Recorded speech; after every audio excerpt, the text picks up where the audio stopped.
Hello दोस्तों, इसमुद्दीन bike mechanic में आपका स्वागत है। और आज हम आपको बताएंगे जैसे कि हम इंजन फिटिंग करते हैं। पूरा कस्टमर का 5 से 6 हज़ार रुपये लग जाते हैं फुल इंजन फिटिंग करने में। जो स्प्लेंडर, हीरो की स्प्लेंडर बाइक होती है, डीलक्स, HF डीलक्स, सी डॉन, तो अगर कोई भी बाइक हो तो 5 से 6 हज़ार रुपये लग जाते हैं। जिसमें कि हम ये क्लच प्लेट है, ये हीरो जर्मन डालते हैं, और ये प्राइमर गियर है, GPD बोलते थे, कोई कोई मैकेनिक GPD भी कह देते हैं, प्राइमर गियर भी कह देता है।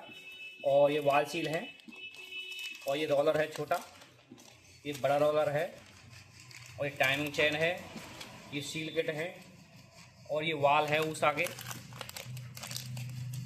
वगैरह वगैरह जो भी है। मतलब इसमें 5 लग जाते हैं। 5 से 6 हज़ार रुपये लगने के बाद जैसे कि हम पूरा सामान, जैसे कि हम 5 से 6 हज़ार रुपये कस्टमर के लगते हैं बाइक में, और हम सारा सामान डाल देते हैं। और एक सामान है, ये जो प्राइमर गियर होता है, हम आपको दिखाते हैं। ये जो प्राइमर गियर होता है, अगर हम इसको नहीं डालेंगे बाइक के अंदर, यानी पूरा सामान हम डाल देते हैं और ये प्राइमर गियर हमने नहीं डाला, तो प्राइमर गियर नहीं डालेंगे तो पूरा साउंड गाड़ी का बिल्कुल बेकार हो जाएगा। बाइक में ऐसा लगेगा जैसे हमने 5-6 हज़ार रुपये लगाए ही नहीं हैं।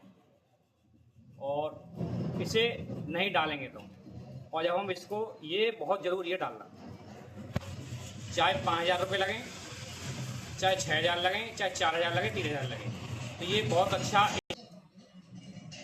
इससे ही बाइक का इंजन का साउंड आता है अच्छा चलने में।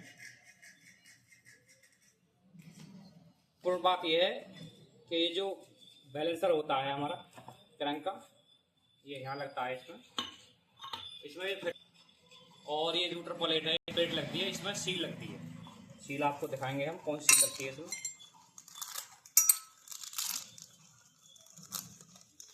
ये हम जो यूज करते हैं, ये HTA कंपनी की सील करते हैं इसमें। कोई बाइक हो, HTA या हीरो, अच्छी चलती है। तो ये जो सील है ये बहुत ज़रूरी है इसमें लगाने। अगर हम इस सील को नहीं लगाएंगे इसमें, तो ये क्रैंक जो होती है, क्रैंक में ऑयल कम वर्क करेगा ये ख़राब होने पर, और क्रैंक हमारी बहुत जल्दी डैमेज हो जाएगी, इंजन भी बेकार हो जाएगा। जब 5-6 हज़ार रुपये लगेंगे इसमें, वो सब बेकार है। इतना ही। और तो दोस्तों, फिलहाल के लिए इतना ही। वीडियो लेकर आएंगे, आगे बने रहें। और हमारे चैनल फॉलो नहीं किया तो चैनल को फॉलो कर लें, वीडियो को लाइक करें, शेयर करें और कमेंट करें। आगे से भी नई नई वीडियो हम आपको नई नई टेक्निक देते रहेंगे।